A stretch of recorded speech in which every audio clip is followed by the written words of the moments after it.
আসসালামু আলাইকুম everyone, welcome back to my channel. আশা করছি সবাই ভালো আছেন। আজকের ভিডিওতে শেয়ার করতে চলেছি মাত্র কয়েক টুকরা মাংস দিয়ে খুবই মজাদার একটা ভর্তার রেসিপি। আর এই ভর্তাটা খেতে এতটাই মজা হয় যে এক প্লেট ভাত এক নিমেষেই শেষ করে ফেলতে পারবেন, আর সাথে কিছুই লাগবে না। আর তৈরি করে নেওয়া অনেক বেশি সহজ।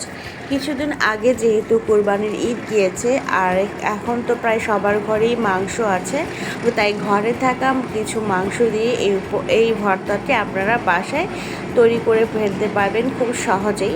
আমি এখানে গরুর মাংস নিয়েছি, 1 কাপ মতন মসুর ডাল, একটা তেজপাতা, লবণ, রসুন কিছু, আর হচ্ছে পেঁয়াজ, আর নিয়েছি হলুদ। এই সবগুলো উপকরণ একসাথে খুব ভালো করে মিক্সড করে নিতে হবে। তারপর দিয়ে দিব আমি পানি সেদ্ধ করার জন্য।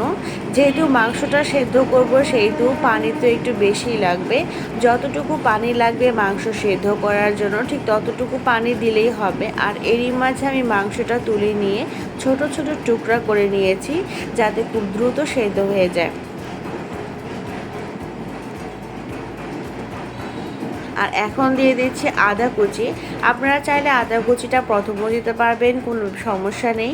আর এদিকে আমার মাংস ডাল সেদ্ধ প্রায় হয়ে গেছে, জাস্ট একটু শুকনো করে নিতে হবে। আর পানিটা শুকিয়ে এসেছে, আর ডাল মাংস সব কিছু পানি শুকনা হয়ে গেছে। এখন এটা আমি অন্য একটা পাত্রে তুলে নেব।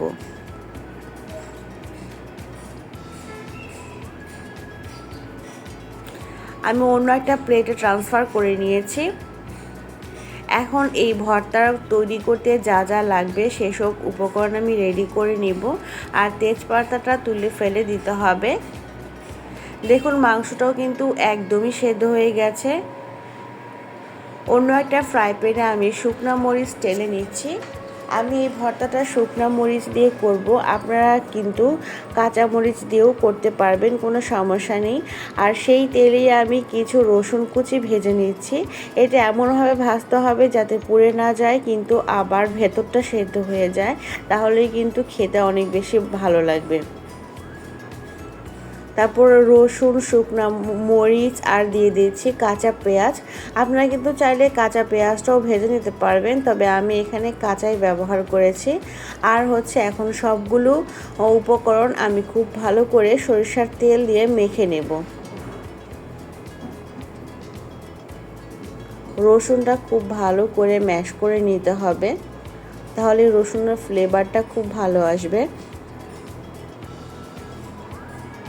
এখন সবগুলো উপকরণ মাংস ডালের সাথে খুব ভালো করে মিক্সড করে একটা ভর্তা তৈরি করে নিব। আর এই ভর্তাটা খেতে এতটাই মজাদার হয়, যেহেতু মাংস আছে, মসুর ডাল আছে, তাই এটা খেতে অনেক বেশি টেস্ট হয়। আর গরম ভাতের সাথে এটা খেতে অসাধারণ লাগে। বাসায় কিন্তু অবশ্যই ট্রাই করবেন এবং আমাকে কমেন্ট করে জানাবেন কেমন হয়েছে।